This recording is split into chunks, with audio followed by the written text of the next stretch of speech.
Hi, my name is Jessie from my YouTube channel Jessieoneyes, and today I'll be talking about my personal complications with LASIK surgery. After getting eye surgery, I realized that the success rates aren't all exactly as they lead us to believe. And the complication and vision problems that they told me that I'd have for only maybe a month or two, maybe a few weeks, I'm starting to learn that I'm going to have to live with this for the rest of my life. So I will share with you what I've been going through so that if you're considering LASIK or any eye surgery, that you'll be able to prepare yourself for the possible risks and complications that come along with it. Because I don't want you to be totally blind to the complications and risks of these surgeries. Blind, get it?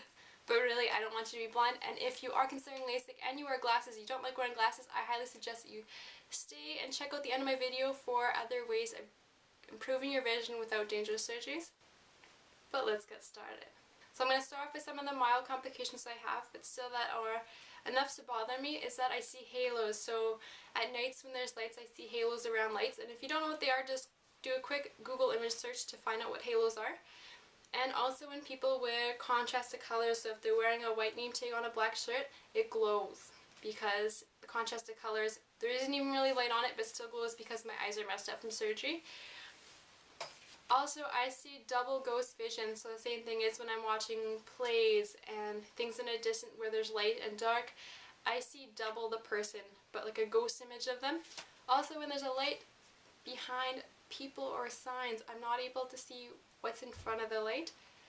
So a good example of that is when people are standing in front of a window, or when I'm driving at nights and there's a street light behind a sign, I can't see the sign because the light, I don't know if it's halos or starburst, but it covers the sign in front of it. And one of the big consequences that drives me crazy, dry eyes. Doesn't sound like it's something very major, but it's something that controls my day-to-day activities and throughout the night. So all throughout the night my eyes get dry and dry, and I always have to put in eye drops whenever I'm half awake, because I can even hear my eyes open and close sometimes because it's so dry. Also, when I wake up in the mornings, my eyes are so dry and things are foggy because they're so dry. I think it might be my flap kind of, I don't know, detaching or doing something funky. Mornings are worse for that, of course, but then I lubricate my eyes with artificial drops all the time, lots of times in the morning, to try and get my eyes back to almost normal so that I can function throughout the day. And quite frankly, there are times when it just feels like I have a dry contact in my eye that I can't take out because it's actually a part of my eye. There's even instances where I just put eye drops in before I started driving, and as I was driving my eyes got really dry. I thought I'll wait until I get home, and then it got so dry that my eyelid caught onto my eye and it pulled on my flap and I started seeing double. Dryness again, not too pleasant. Sometimes I feel burning sensations in my eyes because of the dryness, and sometimes I just don't feel anything, but the point is it's dry. And sometimes my flap even gets so dry that I don't know if it starts disconnecting from my eye, but it folds. So a surgical flap that they cut open and then put back, it dries and then it starts folding.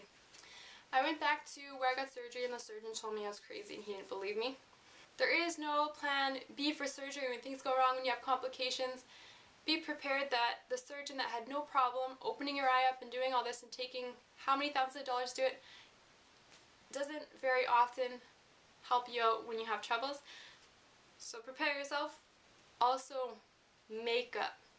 I don't wear makeup that often, but when I do on special occasions, I try to plan it on a day where I don't have work or I don't have anything special the next day, because I don't know if I'm not taking it off right or what, but the next day my eye, my left eye, my one that's really dry, is swollen and it looks horrible, like I'm on drugs like this for the next day and maybe even 2 days after. So yeah, these complications, they started getting better, of course, in the healing period, the first month or maybe 3 months.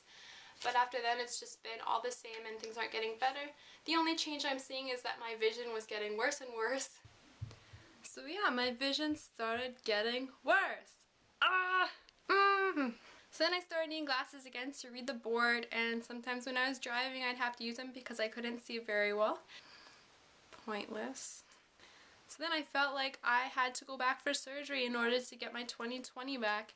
But that is when I found about these things called eye exercises. I don't know if you've heard about them, but it's a natural way of improving your eyesight without dangerous surgery such as LASIK, PRK, and all that fun, not so fun stuff. So if you have glasses or you have friends that have glasses, especially if they're considering dangerous eye surgeries, I highly suggest that you tell them about this.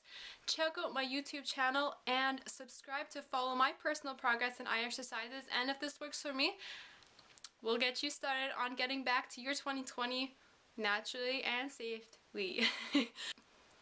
Your eyes are worth it, and so is your health, so let's subscribe. Subscribe. Feel free to check out the links at the bottom. I'll have links of different LASIK stories, so you can check out other people who've gone through stuff and just inform yourself.